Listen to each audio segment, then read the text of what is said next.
해가 바뀌면서 농업 정책이 나아갈 방향에 농민들의 관심이 쏠리고 있습니다. 올해는 대내외적으로 농업 경영의 불확실성이 커질 것으로 예상돼 대응 방안 마련이 쉽지 않을 것으로 전망되는데요. 이런 위기를 벗어나기 위한 정책 현안을 손현진 기자가 짚어봤습니다. 기후변화와 보호무역주의 심화, 내수 불안까지. 올해 농업 농촌을 둘러싼 위기 요인으로 농정 여건이 지난해보다 불안하다는 전망이 나옵니다.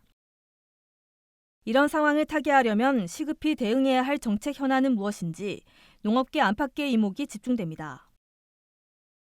최근 한국농촌경제연구원이 발표한 10대 농정 이슈에서는 사전적 사후적 조치를 포괄하는 종합적 농가소득 안정망 구축이 첫째로 꼽혔습니다. 시장 격리와 산지 폐기가 대표하는 사후 대응으로는 농가 경영 안정에 근본적 한계가 있다는 시각에 따른 겁니다. 이에 농경연은 농업 수입 안정보험 전면 도입과 농산물 수급 관리 체계 구축, 공익 직불 확대 등을 주요 과제로 지목했습니다. 기후변화 때문에 물량, 생산량 자체가 줄어들어서 소득이 많이 감소하는 경우들이 있었는데 가격에 대한 하락폭까지는 보호를 하지 못하고 있었던 상황이잖아요. 농가들이 스스로 책임감 있게 참여하면서 동시에 가격 하락 영향까지도 보험으로 보호할 수 있도록 하는 심각한 기상 이변으로 식량 안보 대응의 중요성도 한층 높아졌습니다. 농경연은 기후변화로 인한 생산량 감소를 막기 위해 유휴농지의 효율적 활용 대책을 모색하고 아열대 작목과 기후 적응력이 우수한 품종 생산을 지원해야 한다고 밝혔습니다.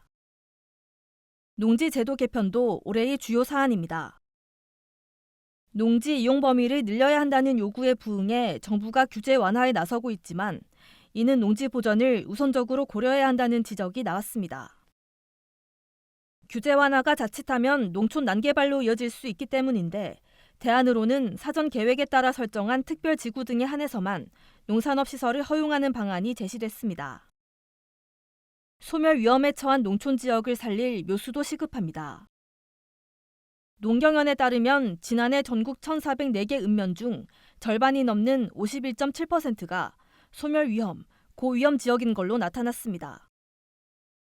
이와 관련해선 정책 유도 프로그램의 설계나 농촌 체류형 쉼터의 운영 등에서 지자체 역할을 더 강화해야 할 필요성이 제기됐습니다.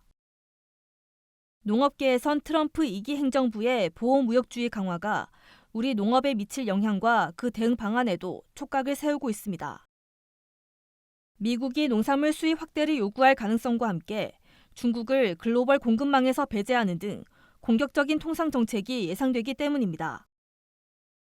농경연은 수입 요구가 커질 걸로 예상되는 품목 중심으로 대응 전략을 만들고 수입선을 늘려 특정 국가에 대한 의존도를 낮춰야 한다고 강조했습니다. MBS 손현진입니다.